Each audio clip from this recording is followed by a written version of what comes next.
Imagine a sliver of land, the most isolated inhabited place on Earth, a tiny volcanic triangle adrift in the immense blue emptiness of the Pacific Ocean.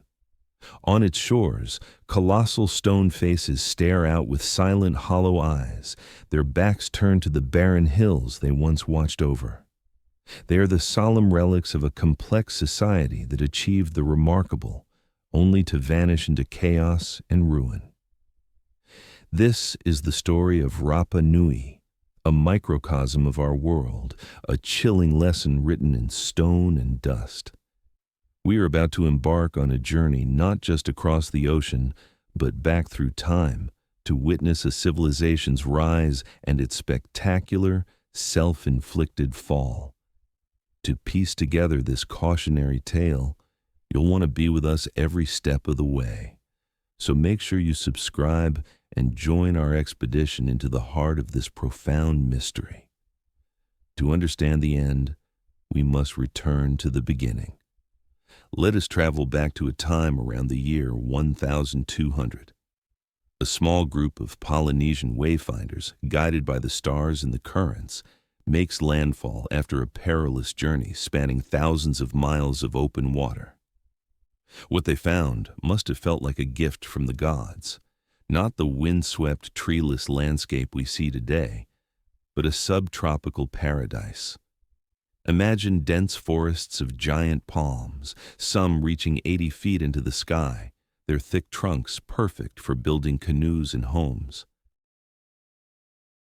The air would have been thick with the calls of countless seabirds nesting in the lush undergrowth, and the volcanic soil was fertile, ready for the crops of taro and sweet potato they carried with them. This was Te Pito o Te Henua, the navel of the world, and for a time it was a world of abundance. The Rapanui people thrived, their population grew, and a sophisticated culture blossomed, organized into competing clans, each led by a powerful chief.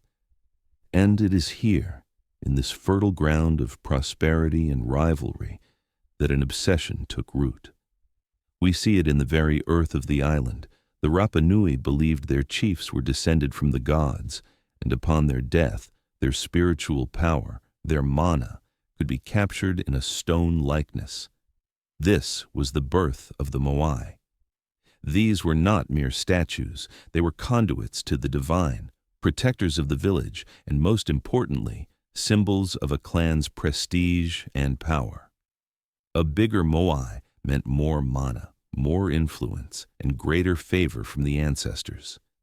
It seems the timeless human drive for one-upmanship was as potent here as anywhere else on the planet. If one clan erected a statue standing 15 feet tall, their rivals across the island would soon be planning one of 20. We can stand today in the volcanic crater of Rano Raraku, the great stone nursery where almost all the Moai were born. It is an astonishing, eerie sight. Nearly 400 statues remain here, frozen in every stage of creation.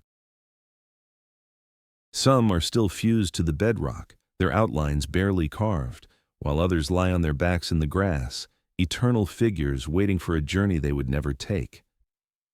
It was a factory of gods, humming with the rhythmic tap of stone tools, a testament to an island-wide devotion. But how did they move these multi-ton behemoths, some as tall as a 4-story building, across miles of rolling terrain?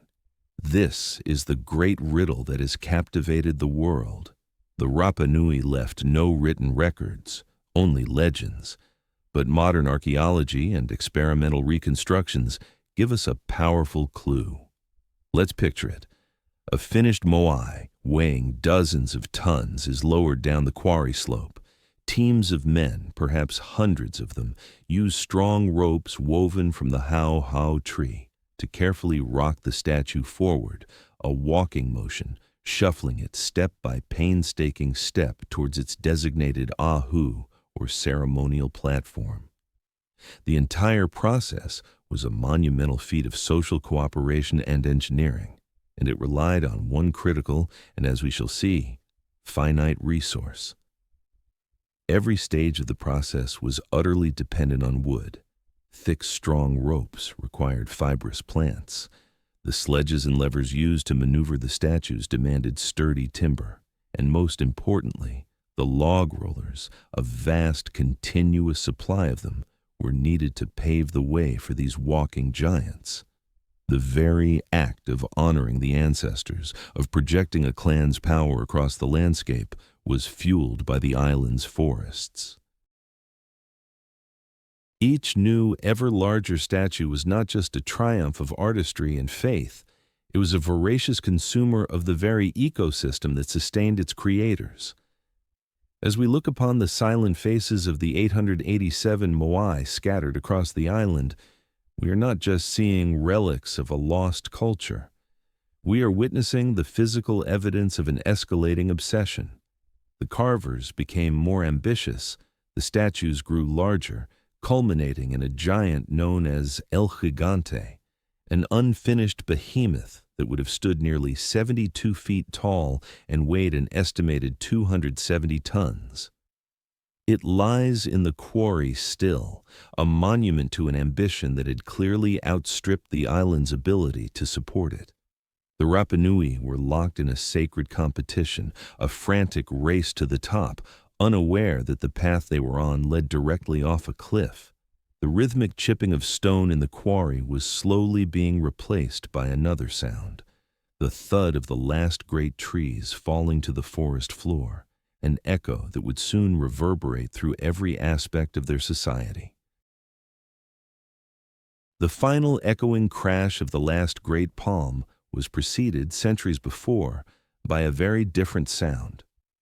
It was the careful rhythmic shaping of a great double-hulled canoe, the vaca, from a tree just as grand on a home island now lost to memory.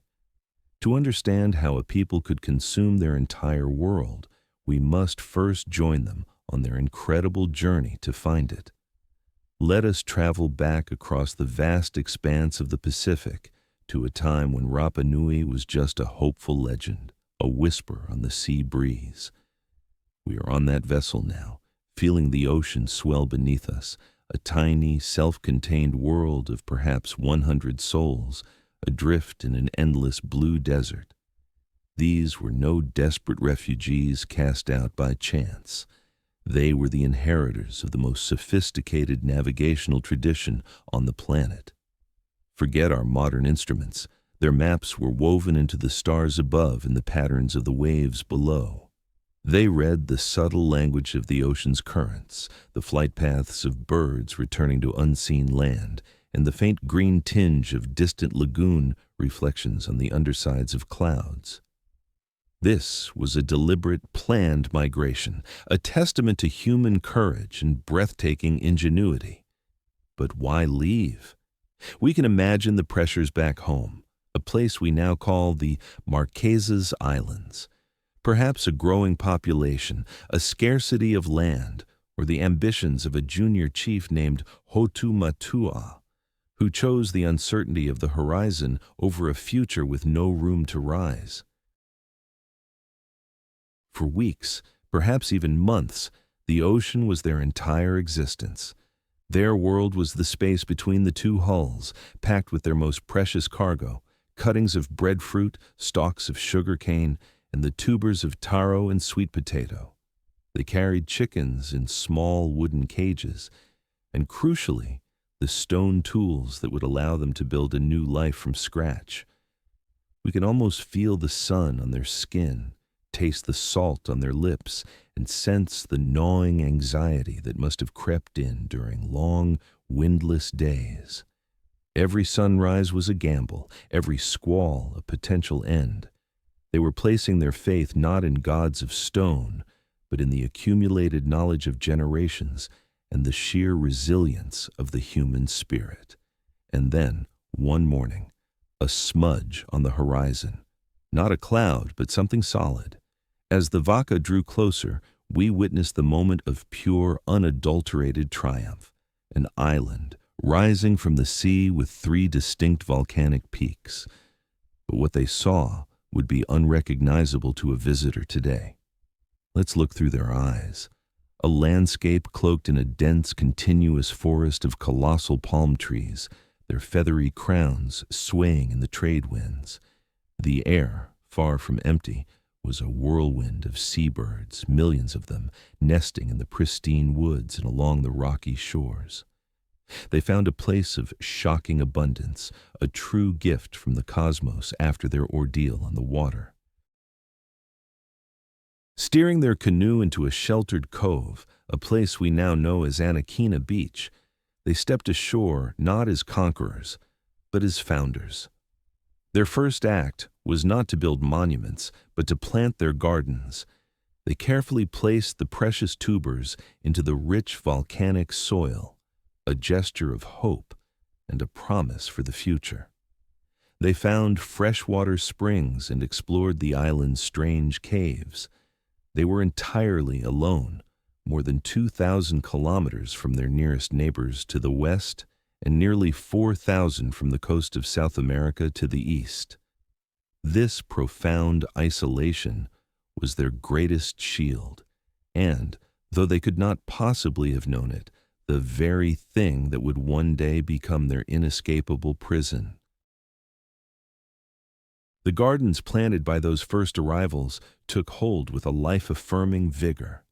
For generations, the island provided. The population swelled from that initial small band of explorers into the thousands, spreading out from the golden sands of Anakina to colonize every corner of their new home. Here we see the birth of a complex society as the descendants of Hotu Matu'a splintered into distinct clans, or mata. They carved the island into territories, drawing invisible lines of ownership from the volcanic peaks down to the sea. These were not yet hostile borders, but proud declarations of identity, each clan bound by kinship and allegiance to its own chief, its ariki.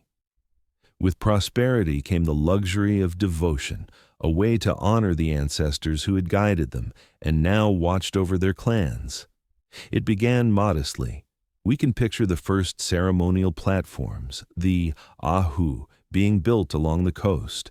These were magnificent structures in their own right, walls of precisely fitted stone holding a raised terrace, sacred ground that tied a clan to its land and its lineage.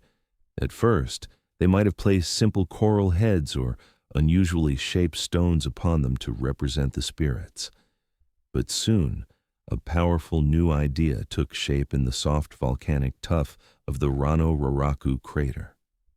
They would give their ancestors a face. The earliest Moai were relatively small, perhaps 5 or 6 feet tall, their features more rounded, their forms less stylized, but they held an immense power. To raise a statue was to channel the protective spiritual energy, the mana, of a deceased chief directly into the heart of the clan's territory. It was a tangible link to the divine, a guardian watching over the village, its back to the sea, its gaze fixed on the living. And as we observe the escalating ambition, we realize this act of piety soon became an undeniable statement of power. The well-being of the clan, the fertility of its fields, and its success in fishing were all tied to the potency of its mana. A bigger, more finely carved moai was a clear signal to both gods and neighbors. This clan is strong, it is favored, it is important. Let us transport ourselves to the heart of this island-wide obsession, to the great quarry around the year 1400. The air is thick with fine gray dust, a haze that catches the subtropical sun. The sound is a constant percussive symphony, the sharp tink-tink-tink of hundreds of basalt adzes, the toki chipping away at the mountainside. We see teams of specialized carvers, masters of their craft, lying on their backs to work on the faces of giants still fused to the bedrock. It is a factory of the sacred, a production line of deities.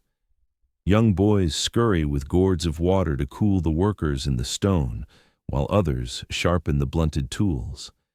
This entire colossal enterprise, the very engine of their culture, was fueled by a belief system that demanded ever greater displays of faith. A competitive fervor gripped the island. News would travel on the wind of a rival clan preparing to move a statue of unprecedented size. The pressure to respond, to create something even grander, would have been immense. This was a divine arms race fought with stone and sheer human will. Feasts were held, resources were pooled, and for a time, this sacred contest likely strengthened social bonds, uniting each clan in a monumental shared purpose. We can imagine the scene. A finished Moai, weighing 30 or 40 tons, is finally severed from the rock.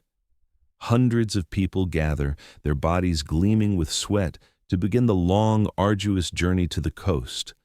They chant in unison as they pull on thick ropes of twisted how-ho fiber, leveraging the immense weight over a continuous road of felled palm logs. For every foot a statue moved forward across the rolling hills, the forest receded by a greater measure. With each triumphant raising of a new stone ancestor upon its ahu, the island's green cloak was being stripped away, patch by patch. The Rapanui were at the peak of their golden age, a period of incredible artistic and engineering achievement that lasted for nearly 500 years. They were creating a landscape of gods, a testament to their faith that would be visible from miles out at sea. In their devotion, they were performing a miracle of cooperation and strength. But as we watch them toil in the quarry's dust, we see the tragic irony. They were so focused on the faces they were carving from the stone, they failed to see the profound transformation they were carving into the face of their own world. The dust of the quarry never truly settled. It was carried on the wind, a fine gray powder that coated the leaves of the dwindling forests and settled on the thatched roofs of the villages below. Let us now leave the chaotic birthplace of the gods and follow a single creation, a newly severed giant weighing perhaps 80 tons as it begins its improbable pilgrimage to the coast. For centuries, the question of how has echoed in these barren hills. How did a Stone Age people, with no wheels, no draft animals, and no metal, move these colossal figures across miles of uneven terrain? The answer is a breathtaking display of ingenuity, a secret hidden in the very shape of the statues themselves. We must first clear away the fog of fantasy. There were no extraterrestrial helpers, no forgotten technologies of levitation. The solution was far more elegant, born of deep observation and an intimate understanding of physics. We stand now with the clan, a gathering of hundreds. The air is electric with anticipation and the tension of immense physical effort. The Moai does not lie on a clumsy sledge, as many once presumed. It stands upright, tilting forward at a precarious angle, held in check by 3 immense ropes. Each rope, as thick as a man's thigh, is a masterpiece of craftsmanship woven from the tough fibers of the ho-ho tree. 2 teams of men and women stand before the statue, their muscles coiled, ready to pull. A 3rd team stands behind, their role just as critical, acting as a brake and a rudder. The clan's chanter begins a rhythmic call, a work song passed down through generations. On his cue, the left team heaves. The giant rocks, its immense mass pivoting on the curved edge of its D-shaped base. We can hear the groan of unseen logs beneath it, a temporary track to ease its path. Then, the chanter's call shifts. The right team pulls. The statue twists and lurches forward, a clumsy, shuffling step. It is walking. This is the secret of the stone walkers. With each coordinated pull, the Moai sways and shuffles, mimicking the gait of a living thing, an ancestor striding across the land. It is a terrifying, magnificent dance between gravity and human will. A single miscalculation, a frayed rope, a moment of lost coordination, and the 80-ton god would come crashing down, shattering into 1,000 pieces of useless rock and broken bone. The journey might take months. Every foot of progress was a victory paid for in sweat, muscle, and resources. Let us examine the path ahead of this walking giant. It is a cleared road, a temporary highway, paved with the fresh corpses of palm trees, laid side by side to create a rolling surface. More trees were felled to be used as levers to right the statue after a stumble or to navigate a tricky slope. The ropes themselves, subject to incredible strain, would fray and snap, demanding a constant supply of fresh fiber from ever more distant groves. The engineering was brilliant, but its appetite was voracious. The very act of delivering a clan's protector to its destination was consuming the island the protector was meant to watch over. Finally, after an epic struggle, the procession arrives at the coast, at the clan's sacred Ahu. Here, the final act of genius unfolds. Using a slowly growing ramp of stones and earth, the teams meticulously lever the statue upward inch by painstaking inch until it slides into its final upright position, its stone eyes gazing inland. A great feast would follow, a celebration of the clan's power and the favor of their ancestors. As we watch them revel in their achievement, we see the new Moai join its silent brethren in their vigil over the village. It is a symbol of incredible unity and strength. Yet, if we look just beyond the celebration, we see the hills, once green, are now scarred with brown patches. The forest that provided the ropes and rollers for this triumph is visibly thinner than it was just a generation ago. The clan had successfully placed another god on its pedestal, but in doing so, they had unwittingly removed another foundational stone from their own world. The change did not happen overnight. It was a slow, creeping transformation, a gradual subtraction of green from the world. We can picture a grandfather telling his grandchild of the time when the great palms stood so thick you could not see the sky, a story that now sounded like a myth. For the Rapa Nui, the forest had always been a given, an inexhaustible pantry providing everything from building materials to the fibers for their fishing nets. Now, that pantry was growing alarmingly bare. The first truly catastrophic consequence was felt not on land, but on the water. The colossal palms, whose 80-foot trunks were the only source for building the magnificent ocean-going canoes, were gone. All of them. Let us pause here and consider the profound terror of this moment. These were the descendants of the greatest navigators in history, a people who had conquered the Pacific. Now they were stranded. The small, twisted trees that remained were useless for constructing anything that could survive the open ocean. We see here the severing of a lifeline. The island, once a destination, a prize won from the sea, had become a cage. Their ability to fish for the larger deep-water species like tuna and dolphin, a vital source of protein, vanished with the last great vaca. They were now confined to the coastal shallows, their world shrinking with every felled tree. On land, a more insidious decay was taking place. Without the vast network of roots to hold the volcanic soil, the island itself began to bleed. We can watch as the heavy subtropical rains, once nurturing, now become a destructive force, carving deep gullies into the exposed hillsides, washing the precious topsoil down into the sea. The once fertile fields, which had sustained a population of perhaps 15,000 people at its peak, grew less productive year after year. The harvests of sweet potato and taro became smaller, the effort required to produce them greater. The land was becoming tired, sick, and stripped of its life-giving skin. And yet, in the face of this mounting crisis, the work in the quarry of Rano Raraku did not stop. In fact, it accelerated. To us, this seems like madness, a society sawing off the very branch on which it sat. But from their perspective, the logic was terrifyingly simple. The gods and ancestors were clearly displeased. The rains were failing in some seasons and destructive in others. The crops were withering, the fish were gone. The only known remedy was to appease the spirits, to channel more mana, to build ever larger and more impressive moai to win back their favor. They were locked in a feedback loop of faith and desperation, using the very cause of their crisis as its supposed solution. We are now witnessing the sacred competition turn ugly.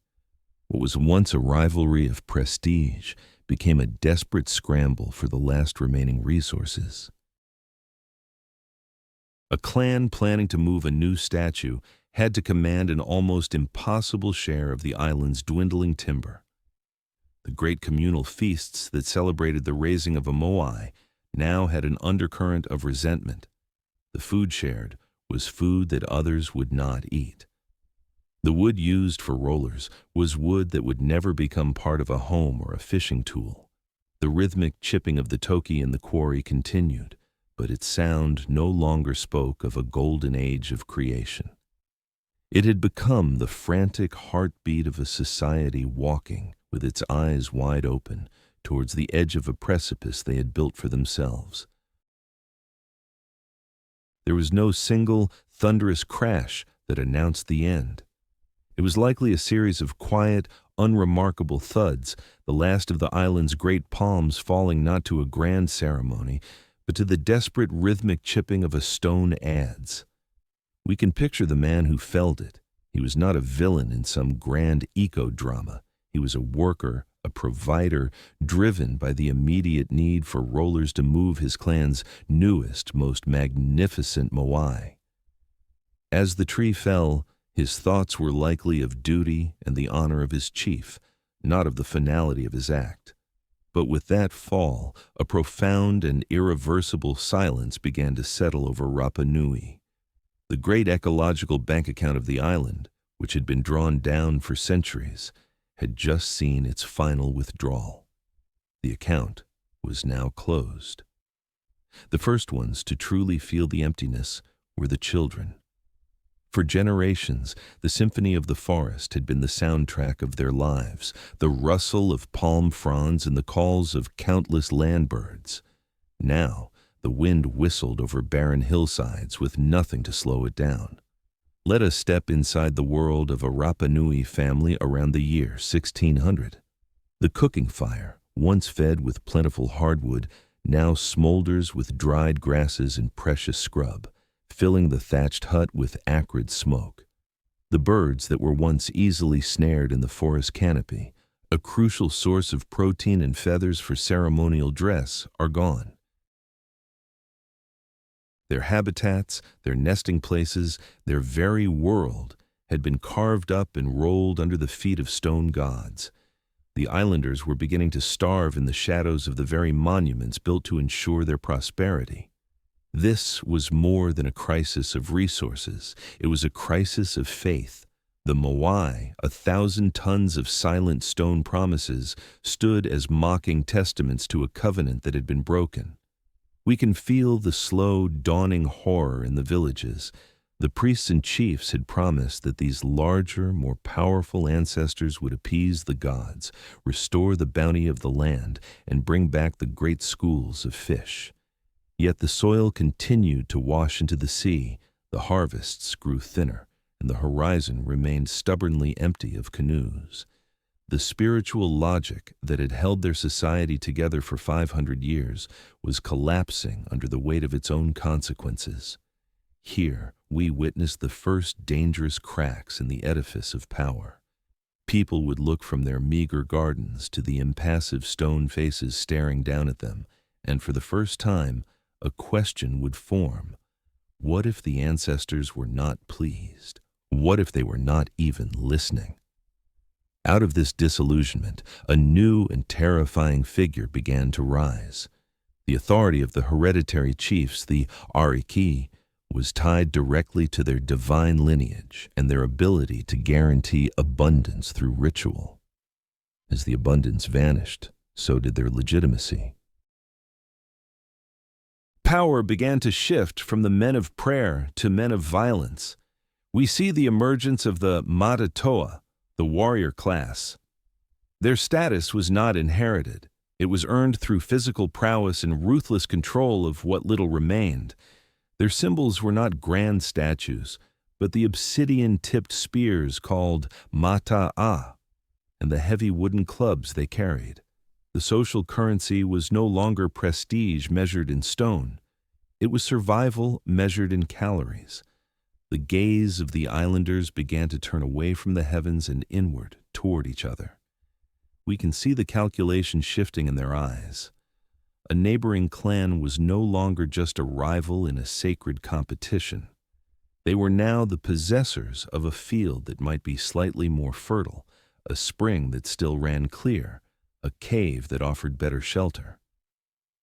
The quarry at Rano, once the vibrant heart of the island, fell silent. The tools of the master carvers lay scattered in the dust, abandoned mid-tap. Unfinished giants, larger than any that had been successfully raised, lay frozen in the bedrock, eternal monuments to an ambition that had consumed the world.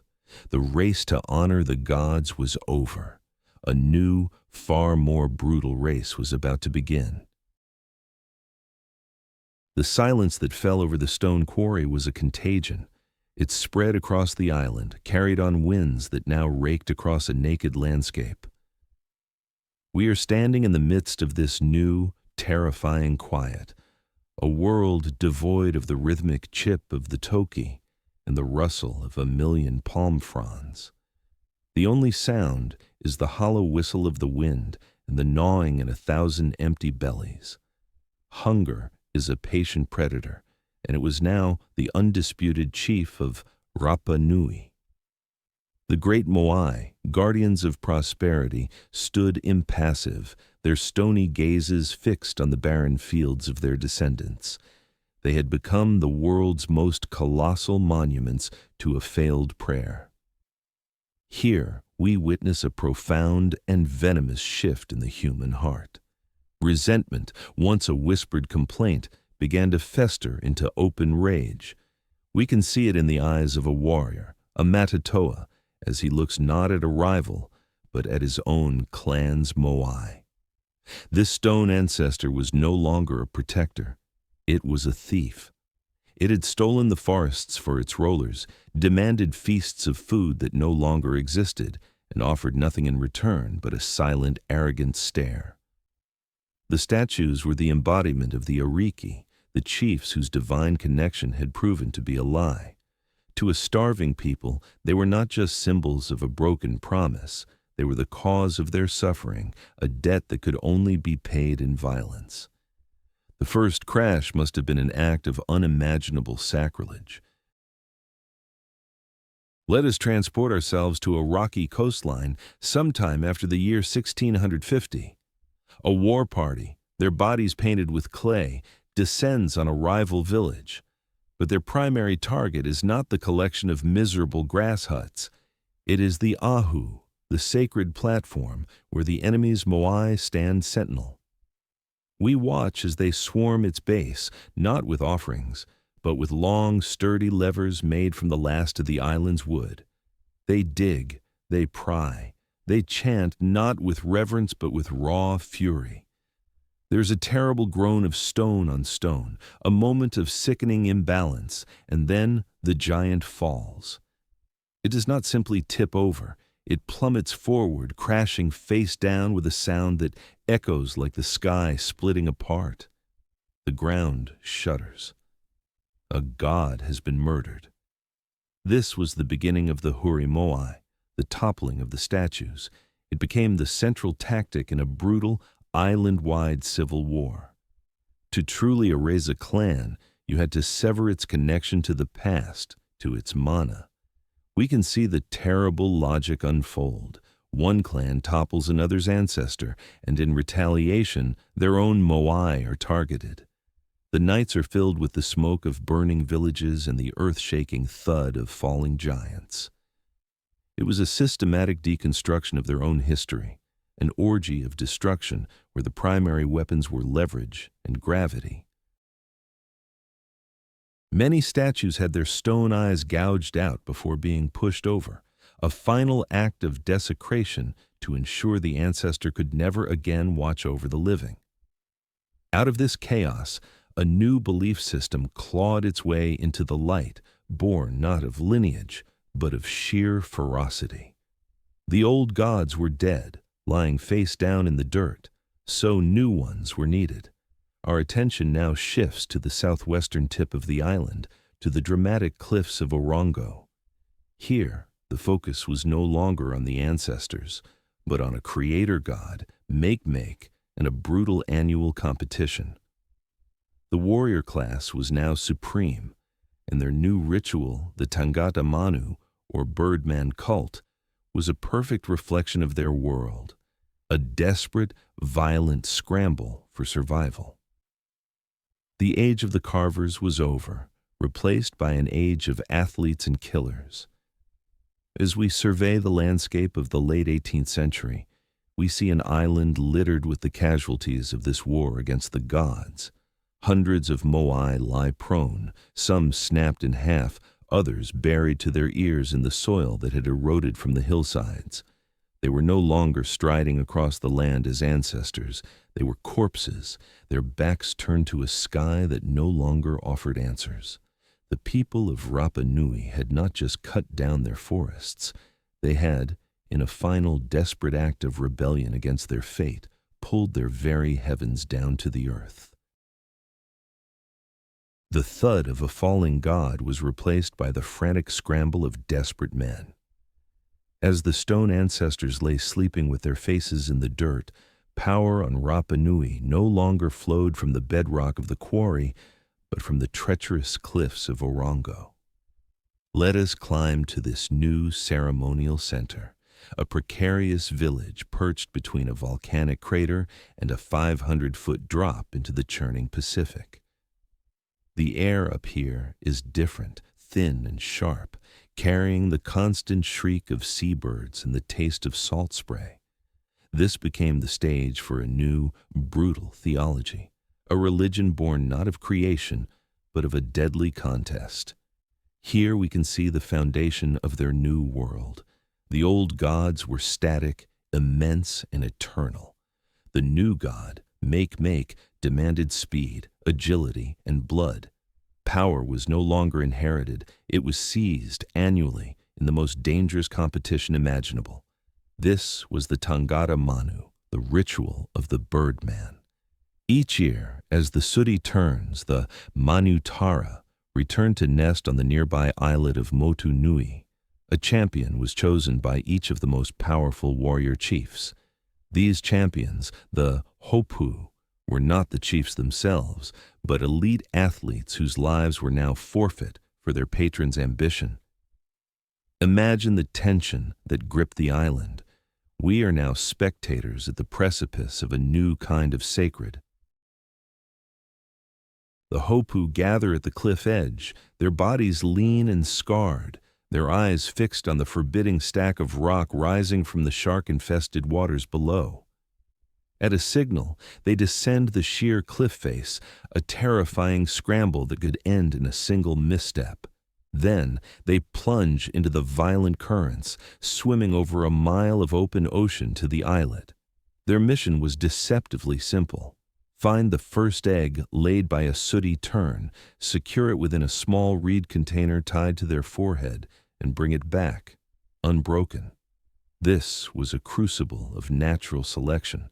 Many were dashed against the rocks, others were taken by the great sharks that patrolled the channel, some simply vanished, their strength failing in the cold, powerful currents. For the one who succeeded, who made the perilous return journey and scaled the cliff with his precious cargo intact, the reward was not for him. He would present the egg to his patron, who was then declared the Tangata Manu for the next year. This new leader was considered sacred, a living vessel for the god make. He would shave his head, paint his body, and live in ceremonial seclusion, his word becoming law. We witness here a complete inversion of the old order. The Moai represented a society with enough surplus to invest in colossal multi-generational projects. The Birdman cult represents a society living hand to mouth, where the ultimate prize is a single fragile egg, a symbol of the desperate scarcity that now define their existence. The authority of the Birdman was absolute, but it was also temporary. It was a power held on a lease, renewable only through another life or death struggle when the turns returned the following spring. The island no longer had a king descended from the gods, but a human predator, whose reign was guaranteed to last only until the next bird came home to nest. The reign of a new Tangata Manu did not bring feasts of breadfruit and tuna.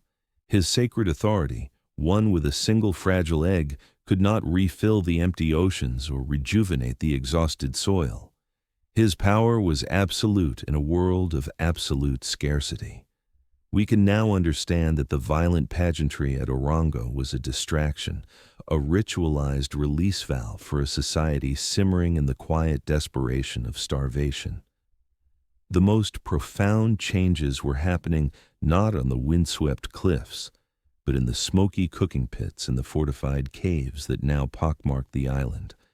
With the forests gone, the land birds extinct, and the great canoes a distant memory, the Rapa Nui diet had become a grim testament to their isolation. Let us look closer at what sustained them. Their world had shrunk to the meager harvests from their rock-walled gardens, the occasional coastal fish they could catch with nets of human hair, and rats. The Polynesian rat, which had arrived with the first settlers, now thrived in the treeless landscape, becoming a primary and essential source of protein. This was the bleak reality of daily life, a relentless search for calories in a world that had been picked clean. But even this was not enough. Here we find the darkest evidence, whispered in oral traditions and confirmed by the grim findings of archaeology. In the middens, the ancient garbage heaps of the villages, human bones began to appear alongside those of fish and rats. They were found charred, split open to extract the marrow. This was the final taboo being broken, the ultimate resource being harvested. We are now confronting the specter of Kai Tangata, the practice of eating human flesh. It was not a ritual of last resort. It became a calculated element of warfare and survival. To the warrior clans, an enemy was no longer just a threat to be neutralized. They were potential food. We can picture the terrifying logic that took hold. Victory in a skirmish meant more than just securing a plot of land or a cave. It meant a brief reprieve from the gnawing hunger that was the constant companion of every man, woman, and child.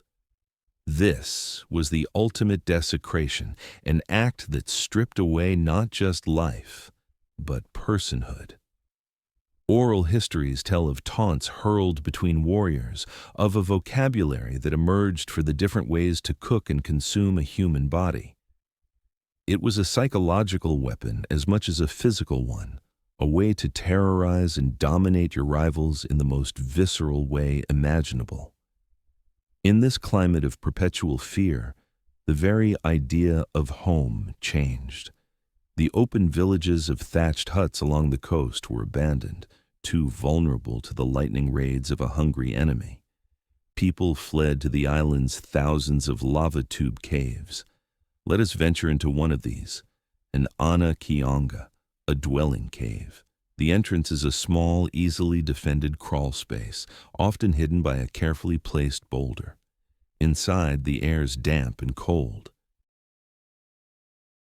We see sharpened obsidian spear points, the Matu'a, stacked near the entrance. These were not just homes, they were bunkers, fortified refuges in a world where your neighbor was now potentially your predator. The builders of the most public and monumental art in the Pacific had been driven underground, their society atomized into fearful, isolated bands hiding from the light. The world of the cave dwellers and the Birdman champions was about to be shattered by a sight their ancestors had not seen in 500 years, a visitor from beyond the horizon. For the people hiding in their fortified lava tubes, the ocean was a barrier, a prison wall. But on Easter Sunday in the year 1722, that wall was breached. 3 tall ships bearing the flag of the Dutch West India Company sailed into the island's orbit like apparitions from another reality. We can only imagine the shock, the mix of terror and awe that gripped the islanders as these colossal wooden structures with their great white wings folded into the bay. On board, Admiral Jacob Roggeveen was equally mystified. He had been searching for a phantom continent and had found a riddle etched in stone instead. Let us stand with him on the deck of his flagship, the African Chagale, and see this broken paradise through his eyes.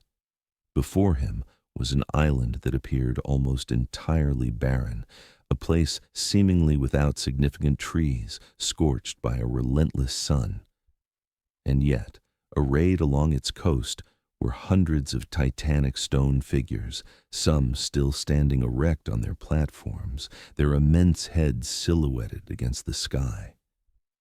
They were a silent, gargantuan reception committee for a kingdom of ghosts. The admiral and his men were looking at an impossible contradiction. The art of giants, created in a land that seemed capable of supporting only the most meager existence. When the islanders emerged, the paradox only deepened. We see them, men and women, paddling out to the ships in small, leaky canoes patched together from driftwood and scraps. These were not the powerful, well-fed people one would associate with such monumental engineering. Roggeveen's log describes them as being of mixed appearance, their bodies heavily tattooed, their earlobes stretched long.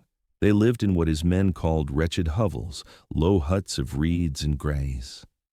How could a people who struggled to build a vessel fit for the sea have once erected statues weighing 80 tons? The Dutch sailors stared from the time-worn faces of the Moai to the curious gaunt faces of the living, and the equation simply did not add up. The first contact on shore was a tragedy waiting to happen.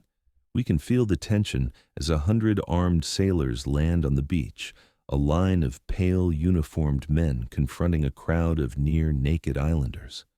The Rapanui were fascinated, reaching out to touch the strange clothing, the muskets, the alien texture of their skin. It was a moment of pure, unfiltered curiosity that was tragically misread. A nervous sailor, perhaps believing a theft was in progress or simply overwhelmed by the strangeness of it all, raised his musket. Here we witnessed the first fatal spark. A single shot cracked the morning air, a sound utterly unknown to this land. An islander fell. Panic erupted, followed by a volley of fire. When the smoke cleared, more than a dozen Rapanui lay dead or dying on the sand. The rest of their brief visit was conducted in an atmosphere of fear and profound confusion. The Dutch explored a small part of the island, noting the lack of forests and the poor soil. They saw the great statues lying with their faces in the dirt, clear evidence of a war they could not comprehend. The sheer scale of the Moai project remained inexplicable to them, unable to believe that a primitive people could have carved and moved such solid masses of stone. They developed a curious theory. The statues, they concluded, must be fashioned from clay and small stones, molded into shape by some lost technique. They saw the aftermath of the catastrophe, but could not even begin to guess at its cause. After a single day, having named the island for the holy day of its discovery, the Dutch fleet weighed anchor and sailed away, leaving the mystery behind them. The Rapanui were once again alone, but the seal of their isolation had been broken forever, and they were now left to ponder the ghosts of their ancestors and the violent, inexplicable memory of the ghosts who had arrived from the sea. The memory of the white-winged ships faded like a strange fever dream. absorbed into the island's tapestry of myths. For nearly 50 years, the Rapa Nui were left to their own brutal devices. The Birdman ritual continued its yearly cycle of death and glory at Orongo, a violent spectacle played out on the ruins of a once great civilization. Other ships would briefly appear and vanish, a Spanish expedition planting crosses that were ignored the moment they sailed away, a visit from Captain Cook, who noted the people's poverty and the land's desolation. We can see them as brief interruptions in a long, slow decline. The outside world was a curiosity, a fleeting ghost. It had not yet become a predator. That changed in the year 1862. We are on the shore, watching as a fleet of 8 black-hulled vessels drops anchor. They are Peruvian, and they have not come for science or for souls. They have come for bodies. The slavers, the notorious blackbirders of the Pacific, had found this isolated speck on their charts and sought not a cultural mystery, but an untapped source of free labor for the hellish guano mines of their homeland. They came ashore not with the nervous uncertainty of explorers, but with the calculated smiles of hunters. We witness here a new kind of violence, one of deception and industrial efficiency. The islanders, whose only memory of outsiders was a brief, confusing clash followed by decades of being left alone, were lured by curiosity and offerings of cloth and trinkets. They were invited aboard the ships, a gesture of friendship in a world where such things had become rare. And then the trap was sprung. Hatches were slammed shut, men were clubbed and bound, and families on the shore could only watch in horror as their kin were swallowed by the wooden beasts. Over the course of several months, more than 1,500 people, nearly half the island's remaining population, were stolen. But the slavers did not just take the young and the strong. In their indiscriminate haul, they captured the king, his son, and almost every remaining elder and ritual priest. They took the living libraries of the Rapa Nui people, the men and women who held the entire unwritten history of their lineages, their traditions, the intricate knowledge of the Birdman cult, and perhaps even the last secrets of the Rongorongo script. It was a cultural decapitation from which there could be no recovery. We can feel the profound emptiness they left behind, a community not just decimated but lobotomized, its memory torn out and shipped away as cargo. The final act of this tragedy was cloaked in the guise of mercy. International outcry eventually forced the Peruvian government to repatriate the few surviving Rapa Nui. Of the more than 1,500 abducted, disease and brutal overwork in the guano pits had killed all but about 100. A mere 15 managed to survive the return voyage. Let us watch as that ship, a vessel of ghosts, finally reaches the island. The survivors who stumbled ashore were not a rescue party. They were carriers. They brought with them the invisible killers of the modern world, smallpox and tuberculosis. To a population with no natural immunity, it was a firestorm. The disease swept through the remaining cave dwellers and hut communities with an unstoppable fury. We are now witness to the Great Dying, a plague that dwarfed the losses of the Civil War. There were no priests left to chant the old remedies, no chiefs to organize a response. There was only sickness, delirium, and death. By the year 1877, only 110 Rapa Nui were left alive on the entire island. The ecological suicide had been a slow, agonizing self-immolation. This was a swift, clean execution delivered from the outside. The island was no longer a prison. It had become a tomb. For nearly a century after the Great Dying, the island kept its secrets locked away. The stories of the few survivors were fragmented, scarred by trauma, a history whispered through the cracks of a shattered culture. To the outside world, Rapa Nui was a land of silent questions. The toppled giants offered no testimony, and the barren ground itself seemed to have taken a vow of silence. To truly understand what happened here, we must turn away from the grand statues and look for a different kind of witness, one that is microscopic, impossibly resilient, and has been keeping a perfect record for thousands of years. We are talking about Pollen. Let us travel to the heart of one of the island's volcanic craters, to a place like Rapanui. Its deep freshwater lake has acted as a patient archivist, a passive collector of everything the wind has carried for millennia.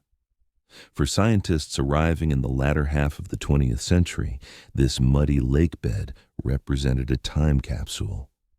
Using long, hollow tubes, they began to drill deep into the accumulated sediment, pulling up core samples that contained a layered history of the island's plant life. Each layer, a compressed slice of a single year, was a page in a book written in a language of dust. And within that dust were the tiny, almost indestructible grains of pollen, the ecological ghosts of a vanished world. What we find when we place these ancient grains under a microscope is nothing short of a revelation. Let us follow the story downward, moving back through time. At the top of the core, in the layers corresponding to the last few centuries, the pollen is overwhelmingly from grasses and ferns. There's almost nothing else. It is the signature of a treeless, exposed landscape. But as we go deeper, past the layers dating to around the year 1650, something extraordinary happens. The profile changes dramatically. Suddenly, the samples are dominated by the pollen of a massive palm tree, a species that no longer exists anywhere on Earth. We can see its abundance, a thick, undeniable band of its presence stretching back for centuries. Here, in these tubes of mud, we can read the island's autopsy report. The scientific data tells a story more clearly than any legend. We see the palm pollen beginning to decline slowly around the year 1200, just as the first monumental Moai begin to appear on the coast. Then, as the statue carving escalates into its golden age, the decline in tree pollen becomes a free fall. We see a corresponding spike in charcoal particles within the sediment, the residue of countless fires as the Rapa Nui burned the dwindling wood for cooking and clearing land. The pollen record is the silent, irrefutable accomplice to the archaeological evidence. The age of the greatest statues directly aligns with the death of the greatest forests. The story does not end there. As the palm pollen vanishes completely from the record, we see the pollen from smaller trees and shrubs like the hau-hau also begin to dwindle and disappear. The microscopic grains tell a tale of systematic consumption, of a people using up every last scrap of their natural capital. Finally, the tree pollen stops altogether, replaced by the explosion of ferns that thrive on disturbed open ground. It is all here, written in the language of botany.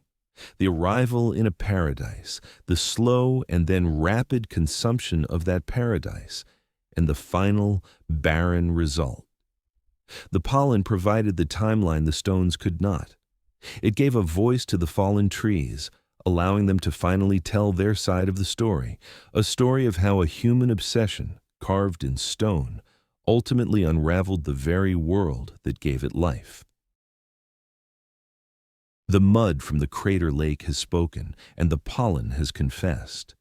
With the cold, impartial voice of science, the mystery of the Rapa Nui collapse is, for the most part, solved. The timeline of deforestation aligns almost perfectly with the feverish peak of statue construction. The story feels complete, a neat historical tragedy tied up with a scientific bow. Yet, as we stand here, metaphorically, on the barren shores of this island, surrounded by the ghosts of a fallen civilization, we realize the most unsettling part of the story is not what happened to them. It is the chilling echo we hear in our own world. Let us shrink our planet for a moment. Imagine Earth as a tiny, isolated island, adrift in the vast, uncrossable ocean of space. There is nowhere else to go. There are no other forests to chop down once ours are gone, no new oceans to fish, no neighboring islands from which we can import resources. Our isolation, in a cosmic sense, is just as absolute as that of the Rapa Nui. This small volcanic triangle, once called the navel of the world, becomes a perfect, terrifying microcosm of our own planetary predicament. What we're looking at is not ancient history. It is a dress rehearsal. The Rapa Nui were not foolish, nor were they evil. They were trapped by a success that became a curse. Their belief system, the sacred competition to honor the ancestors with ever larger Moai, was a powerful engine for social cohesion and artistic expression. For centuries, it worked. It created a stable, thriving culture, but it was a system built on one fatal assumption, that the island's bounty was infinite.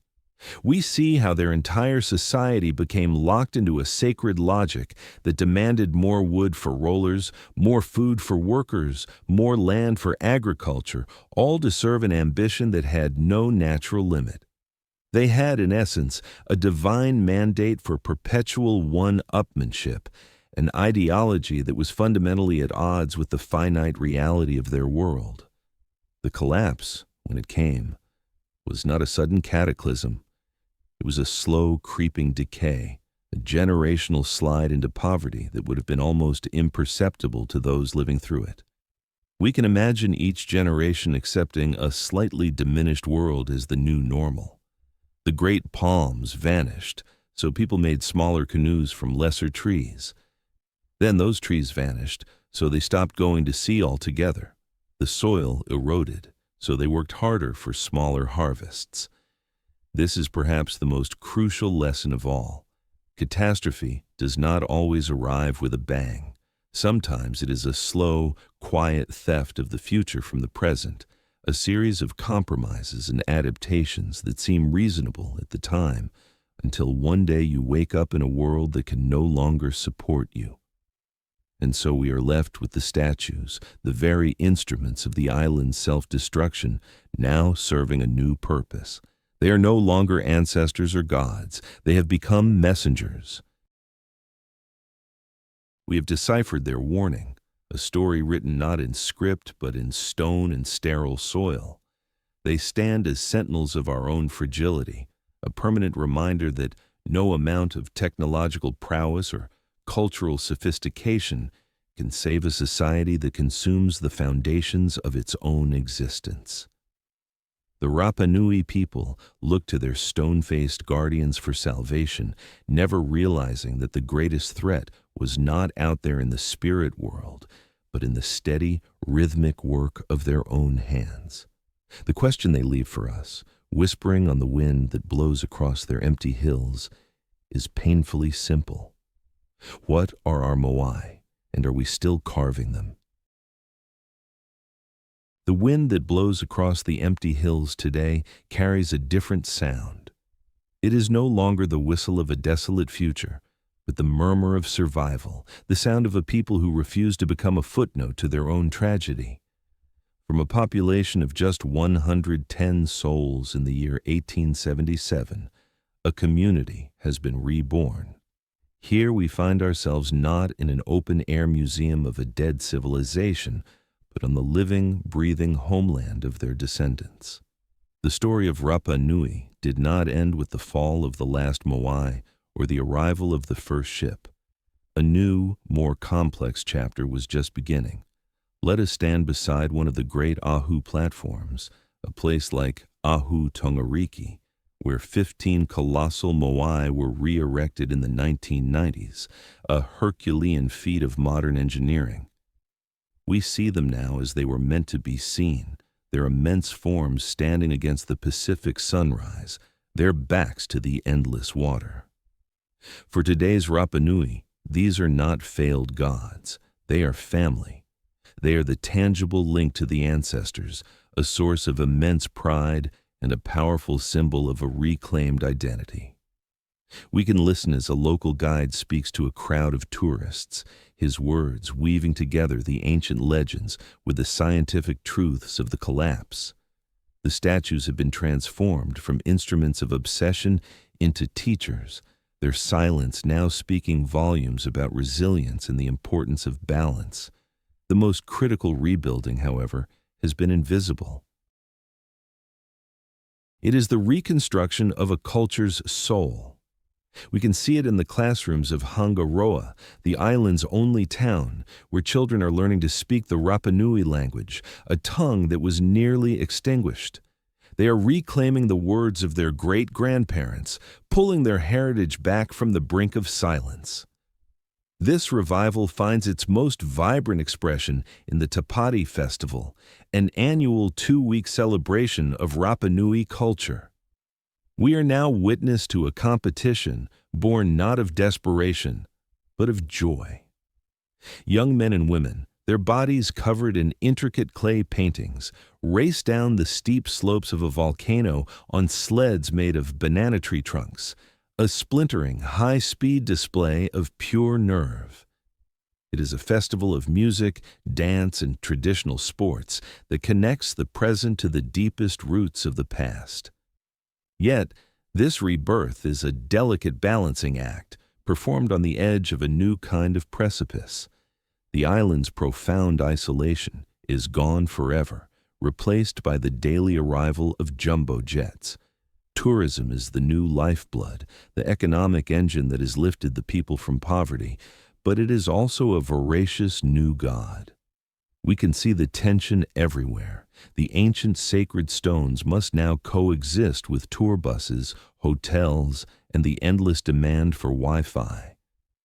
The very resource that allows the culture to flourish, the global fascination with its collapse, now threatens to overwhelm it with a tidal wave of modernity. The Rapa Nui have survived the felling of their forests and the toppling of their gods. The question they face in the 21st century is whether their reborn culture can survive its own success. And so, the journey through time brings us back to the present, to this lonely outpost of stone and memory, now tethered to our global village by a runway and a fiber optic cable. We stand here, shoulder to shoulder with tourists from every continent, watching the setting sun paint the sky behind the impassive faces of the re-erected Moai. For them, it is a photograph, a moment of sublime beauty to capture and share. But for us, having traveled through the centuries of creation and collapse, the sight is profoundly different. We are no longer just looking at statues. We are looking into a mirror. The silence of these stone watchers is no longer empty. It is filled with the weight of everything we have learned. The great irony of Rapa Nui is that the people who lived through the collapse likely never saw it as a single, definable event. There was no single moment of revelation, no meeting of the clan elders to discuss their unsustainable forestry practices. It was, as we have seen, a slow erosion of their world, a death by 1,000 small, seemingly necessary cuts. Each generation inherited a slightly more impoverished island and called it normal. This is the insidious nature of generational blindness, a condition that is not unique to a long-vanished Polynesian culture. It is the most human of failings, the inability to see the cliff edge when you are walking towards it one tiny step at a time. The Moai were not the problem. They were merely the magnificent, oversized symptoms of the underlying disease, a runaway ideology of competitive consumption. The Rapa Nui became so fixated on their chosen metric of success, the size and number of their stone ancestors, that they lost the ability to measure the true health of their world. They could count the statues on the Ahu, but they could not, or would not, count the remaining trees in the forest.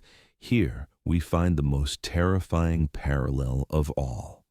Our modern civilization is also driven by its own Moai. We call them quarterly earnings, gross domestic product, market share, and endless growth. We pursue them with a religious fervor, clear-cutting our own global forests and emptying our oceans in a race for a prestige that is just as abstract and ultimately as self-defeating as the mana of the island chiefs. These stone faces that have witnessed a world being born and a world dying now watch us.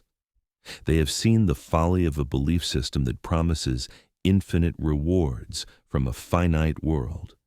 They have felt the earth shake as the last great trees fell and heard the silence that followed. They have stood sentinel over the slow descent into warfare, starvation, and the eating of human flesh. And now they watch our great ships in the sky bring thousands of visitors a day.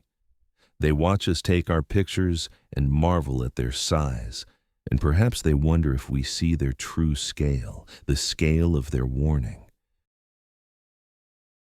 They are the ultimate proof that a society can be brilliant, innovative, spiritual, and still engineer its own complete and utter ruin. Our journey to the navel of the world is over, but the voyage of humanity continues. The story of the Rapa Nui is not a historical curiosity. It is a destination we could still choose to avoid. The islanders had no books, no pollen cores, no satellite images to warn them that their world was shrinking. They had only the evidence of their own eyes, which they chose to ignore in favor of faith in a system that was leading them to ruin. We have no such excuse. The Moai stand today not as relics of a defeated people, but as a challenge to the living. Their final silent question hangs in the Pacific wind, waiting for our answer. What are the blind spots in our own civilization, and what will it take for us to finally see them? If this journey into the past has opened your eyes to the future, ensure you are subscribed for more stories that define our world.